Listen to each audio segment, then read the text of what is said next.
ये एहतजाज चाइना में जो मुसलमानों पे जुल्म सितम हो रहा है, 10 लाख से ज़्यादा मुसलमानों को कैदी बना दिया गया है। सोचिए, एक ऐसा देश जहां किसी की आस्था को ही अपराध मान लिया गया है, जहां नमाज पढ़ना, दाढ़ी रखना या सिर्फ अल्लाह कहना मौत को दावत देने जैसा बन गया है। लेकिन सवाल यह है, क्यों दुनिया की सबसे ताकतवर सभ्यताओं में से एक चीन मुसलमानों से इतनी नफरत करता है? क्या यह सिर्फ आतंकवाद का डर है या इसके पीछे छिपा है सदियों पुराना संस्कृति बनाम धर्म का अदृश्य युद्ध? दोस्तों, इस वीडियो में हम आपको वो दिखाने वाले हैं जो शायद चीन खुद नहीं चाहता कि दुनिया देखे, उन डिटेंशन कैंप्स के अंदर का काला सच, जहां इंसानियत को जंजीरों में बांध दिया गया है। आप जानेंगे कि कैसे एक पूरी कौम की पहचान मिटाने की कोशिश की जा रही है और कैसे ये कहानी सिर्फ मुसलमानों की नहीं बल्कि हर उस इंसान की है जो अपनी पहचान से प्यार करता है। अगर आप ये सोचते हैं कि मुझसे इसका क्या लेना देना, तो ठहरिए, क्योंकि ये वीडियो आपके अंदर एक ऐसा सवाल जगाएगा जिसका जवाब शायद आपके अपने विश्वास को हिला दे। आगे जो आप सुनने वाले हैं वो केवल न्यूज नहीं बल्कि एक मौन नरसंहार की कहानी है जो चीनी दीवारों के पीछे आज भी जारी है। अब तैयार हो जाइए, क्योंकि जो सच आप देखने वाले हैं वो आपके अंदर की नींद उड़ा देगा। चलिए दोस्तों, फटाफट कमेंट करके बताओ कि आप इस वीडियो को भारत के किस शहर या गांव से देख रहे हो। हमें भी जानना है कि हमारी आवाज इस देश के किन किन कोनों तक पहुंच रही है। कश्मीर से कन्याकुमारी तक, अंडमान से अरुणाचल तक, हर आवाज एक ऊर्जा है और हम सब मिलकर बना रहे हैं सनातन की लहर। और अगर आपने चैनल को अब तक सब्सक्राइब नहीं किया है तो भाई, ये तो सीधा अन्याय है। इतना दमदार और जनजागरण वाला कंटेंट हम हर रोज आपके लिए लेकर आते हैं। सब्सक्राइब करो अभी, ताकि अगली बार सनातन की हर गर्जना आप तक सबसे पहले पहुंचे। और हाँ, वीडियो को लाइक करना मत भूलना। ये सिर्फ एक बटन नहीं है, ये दुनिया को दिखाने का तरीका है कि सनातन अभी जीवित है और जाग रहा है। तो चलिए, बिना वक्त गंवाए बढ़ते हैं वीडियो में आगे। एक ऐसा देश जहां मुसलमानों को इस कदर टॉर्चर किया जाता है कि देखने वालों की रूह कांप जाए। क्यों यहां मुसलमानों की आबादी घटती जा रही है? डिटेंशन सेंटर की असली सच्चाई क्या है? किस तरह इस देश में इस्लाम धर्म की शुरुआत हुई? क्यों ये देश मुसलमानों से इतनी नफरत करता है? अगर आप भी जानना चाहते हैं इन सवालों के जवाब, तो हमारे साथ वीडियो के अंत तक बने रहें। दोस्तों, वैसे तो आप समझ ही गए होंगे कि हम किस देश के बारे में बात कर रहे हैं। जी हाँ, सही समझे, हम बात कर रहे हैं मुसलमानों से बेइंतहा नफरत करने वाले देश चीन की, जो 141 करोड़ की आबादी के साथ भारत के बाद जनसंख्या के मामले में दुनिया का दूसरा सबसे बड़ा देश है। चीन पूर्वी एशिया में स्थित एक ऐसा देश है जो करीब 14 देशों के साथ अपनी भूमि सीमा साझा करता है, जिनमें अफगानिस्तान, भूटान, भारत, उत्तर Korea, Kazakhstan, Kyrgyzstan, Laos, Mongolia, Myanmar, Nepal, Pakistan, रूस, ताजिकिस्तान और वियतनाम शामिल हैं। इसकी सबसे लंबी भूमि सीमा मंगोलिया के साथ 4687 किलोमीटर है। इस देश की ज्यादातर आबादी चीनी लोक धर्म और बौद्ध धर्म का पालन करती है। हालांकि ताओवाद, टाओइज्म, इस्लाम और ईसाई धर्म भी यहाँ फल फूल रहे हैं। लेकिन आपको जानकर हैरानी होगी कि चीन दुनिया का सबसे बड़ा नास्तिक देश माना जाता है, जहां 90% से अधिक लोग ईश्वर या किसी संगठित धर्म को नहीं मानते हैं। जबकि ईसाई, इस्लाम और चीनी लोक धर्म को मानने वाले लोग आपको यहां देखने को मिल जाएंगे, लेकिन बहुत ही कम तादाद में। जी हाँ, चीन की 141 करोड़ की आबादी में सिर्फ 2 करोड़ मुसलमान ही रहते हैं, जिनकी सबसे ज्यादा जनसंख्या आपको उत्तर पश्चिमी चीन के झिंजियांग प्रांत में देखने को मिल जाएगी।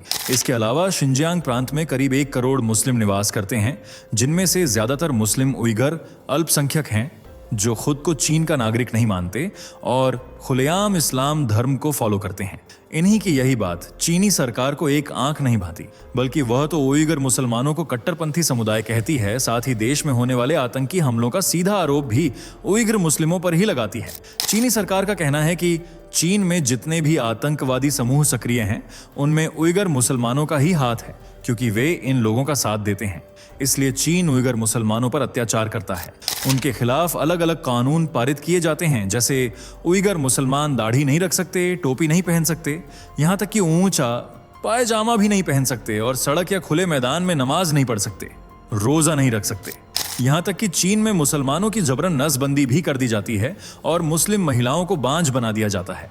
इसके अलावा जिन मुसलमानों के 2 से ज्यादा बच्चे होते हैं, उन बच्चों को घर से उठा लिया जाता है और जबरदस्ती बोर्डिंग स्कूल में डाल दिया जाता है, जहां वे चीन के तौर तरीकों से बड़े होते हैं। इन बोर्डिंग स्कूलों में सुरक्षा इतनी जबरदस्त होती है कि कोई उइगर बच्चा किसी हालत में यहां से बाहर नहीं निकल सकता। इनके चारों तरफ कंटीले तारों की बाड़ होती है, जगह जगह कैमरे लगे होते हैं और प्रवेश द्वारों पर सुरक्षा मौजूद रहती है, जबकि पेरेंट्स को डिटेंशन कैंप के नाम पर तड़प तड़प कर मरने के लिए भेज दिया जाता है। इसी वजह से आज चीन में मुस्लिमों की आबादी बढ़ने की बजाय तेजी से घट रही है। चीन उइगर मुसलमानों की जनसंख्या को नियंत्रित करने और उनके इस्लामिक धर्म को समाप्त करने के लिए शारीरिक और मानसिक रूप से काफी टॉर्चर करता है, जिसके लिए उसने कई डिटेंशन सेंटर बनाए हैं। उसकी नजर में यह जेल नहीं बल्कि एक सुधार गृह है, लेकिन असली सच्चाई कुछ और ही है। दरअसल चीन इन डिटेंशन कैंपों में मासूम लोगों को सालों तक जेल में बंद रखता है। एक रिपोर्ट के मुताबिक उरूम की नंबर 3 डिटेंशन सेंटर को 220 एकड़ में बनाया गया है, जो वेटिकन सिटी से कई गुना बड़ा है। यह चीन का सबसे बड़ा डिटेंशन सेंटर है और शायद दुनिया का भी। इस सेंटर में करीब 10,000 कैदियों को रखा गया है, जिनसे मजदूरों की तरह सुबह से शाम तक काम कराया जाता है, जबकि महिलाओं और बच्चियों के साथ दुष्कर्म किया जाता है। उन्हें शारीरिक रूप से काफी टॉर्चर किया जाता है। रिपोर्ट्स के मुताबिक डिटेंशन सेंटर में मुसलमानों पर कड़ी नजर रखी जाती है। उनकी सभी गतिविधियों को देखा जाता है और किसी भी तरह की हड़ताल करने पर उनके ऊपर कड़ी कार्रवाई की जाती है। अगर कोई भूख हड़ताल करना चाहता है तो जबरदस्ती ट्यूब डालकर उसे खाना खिलाया जाता है। यहाँ के सभी प्रोटोकॉल का बेहद सख्ती से पालन किया जाता है। इतना ही नहीं, इन डिटेंशन सेंटर्स में मुसलमानों को तरह तरह की यातनाएं दी जाती हैं, जैसे कुर्सी पर बांधकर पीटना, इलेक्ट्रिक डंडों का इस्तेमाल करना। यहाँ लोगों के साथ इतना क्रूर व्यवहार किया जाता है कि वे बेहोश हो जाते हैं। कई लोगों के शरीर पर पिटाई के निशान और खून के थक्के देखे गए हैं, जिस वजह से लोग इसे नरक से भी बदतर जगह बताते हैं। जबकि चीन की नजर में यह सिर्फ एक सुधार गृह है। दोस्तों, इसी बात से आप अंदाजा लगा सकते हैं कि चीन मुसलमानों से किस हद तक नफरत करता है।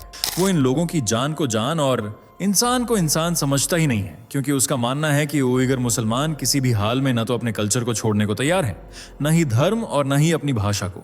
और उनकी यही बात चीन को नापसंद है, इसलिए वह बड़े पैमाने पर सब कुछ कर रहा है, जिससे अगले कुछ सालों में उइगर मुसलमानों की अपनी अलग पहचान चीन में हमेशा हमेशा के लिए खत्म हो जाए। इसी कड़ी में सबसे पहले यहाँ मस्जिदों को तोड़ना शुरू किया गया और फिर उसके बाद मदरसों का नंबर आया। जैसा कि आप सब जानते ही हैं कि चीन में आए दिन मस्जिदों के गुंबद और मीनारें हटाने से जुड़ी वीडियो सोशल मीडिया पर आती रहती है, जबकि कुछ शहरों में तो मस्जिदों को पूरी तरह से गिरा दिया गया है। एक डेटा के मुताबिक कुछ ही सालों के अंदर चीन में 16,000 मस्जिदों के स्ट्रक्चर से छेड़छाड़ हुई है, क्योंकि मौजूदा सरकार का मानना है कि देश की हर चीज पर चाइनीज स्टाइल की छाप होनी चाहिए, जिसे चीनीकरण भी कहा जाता है। और इसकी शुरुआत हुई थी साल 2018 में राष्ट्रपति शी जिनपिंग की एक स्पीच से, जिसमें शी ने कहा था कि वह चाहते हैं कि देश में रहने वाले हर मजहब के लोग चीन से खुद को जुड़ा हुआ महसूस करें, इसलिए उन्हें चीनी तौर तरीकों को अपनाना होगा।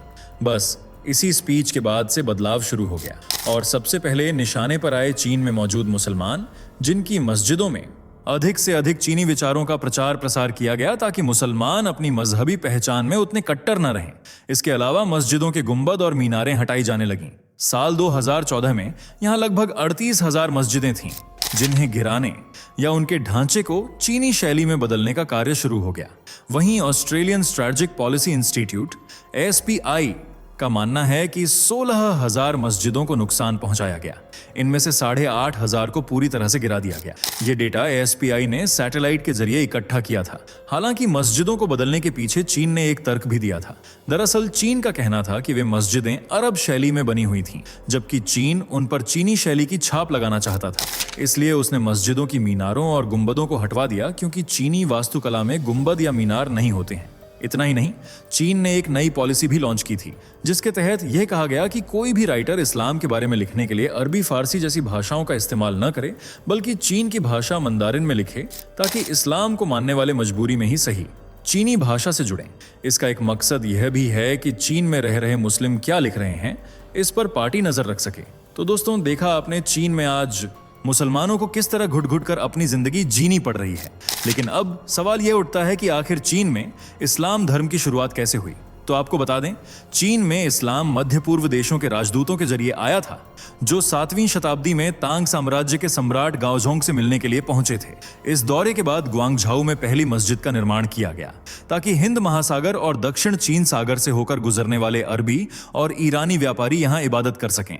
इस समय तक मुस्लिम व्यापारियों ने चीनी बंदरगाहों और अलग अलग इलाकों में खुद को स्थापित कर लिया था। हालांकि 13वीं शताब्दी में मंगोल युआन साम्राज्य के आते ही इसमें तब्दीली आई और नए शासकों की सेवा के लिए कई मुसलमानों को चीन में लाया गया। ये नए शासक मंगोल साम्राज्य के संस्थापक चंगेज खान के वंशज थे, जिन्होंने पश्चिम एशिया के लोगों और ईरानी लोगों की बड़े पैमाने पर भर्ती की और उन्हें जबरदस्ती यहां बसा दिया। जबकि निम्न तबके के अधिकारियों ने चीनी लड़कियों से शादी कर ली और अलग अलग हिस्सों में शासन करने लगे। विचारों और संस्कृति का आदान प्रदान हुआ और चीन तथा मुस्लिम दुनिया की सांस्कृतिक परंपराएं बिल्कुल नए अंदाज में साथ आईं। आने वाले 300 सालों तक यहां मुसलमानों का प्रभाव बना रहा, लेकिन 18वीं शताब्दी में मुस्लिमों और चीन राज्य के रिश्ते बदलने लगे। इस दौरान कई हिंसक संघर्ष हुए क्योंकि राज्य मुस्लिम बहुल इलाकों पर अपना नियंत्रण करना चाहता था। साल 1949 में पीपल्स रिपब्लिक ऑफ चाइना की स्थापना के बाद लोगों का भाषा, क्षेत्र, इतिहास और परंपरा के आधार पर 56 नस्लीय समूहों में बंटवारा किया गया, जिनमें से 10 समूहों को अब मुस्लिम अल्पसंख्यकों के तौर पर जाना जाता है, जैसे उइगर, काजाक, डोंगशियांग, किर्गिज, सालार, ताजिक, उज्बेक, बोनान और तातार। हालांकि जब चीन गणराज्य की स्थापना हुई तो 1 साल तक मुस्लिमों को धार्मिक आजादी मिली हुई थी, लेकिन 1969 में सांस्कृतिक क्रांति के दौरान मस्जिदों को ढाया गया, कुरानें नष्ट कर दी गईं, मुस्लिमों को हज जाने से रोका गया और सभी तरह की धार्मिक मान्यताओं पर प्रतिबंध लगा दिया गया। वहीं 9 नवंबर हमले के बाद से यह तनाव और ज्यादा बढ़ता ही गया। साल 2009 में शिनजियांग प्रांत में उइगर और हान चीनी समुदाय के बीच कड़ा संघर्ष देखने को मिला, जिसमें 200 से ज्यादा चीनी लोगों की मौत हो गई थी। इनकी मौत का जिम्मेदार सरकार ने उइगर मुसलमानों को ठहराया, जिसके चलते वह आज इनसे बदला ले रहा है। इसी वजह से मुसलमानों की आबादी यहाँ घटती जा रही है। आप उइगर मुसलमानों के बारे में क्या कहना चाहेंगे? कमेंट में बताएं। वीडियो को लाइक और शेयर करें और चैनल को सब्सक्राइब कर लीजिएगा।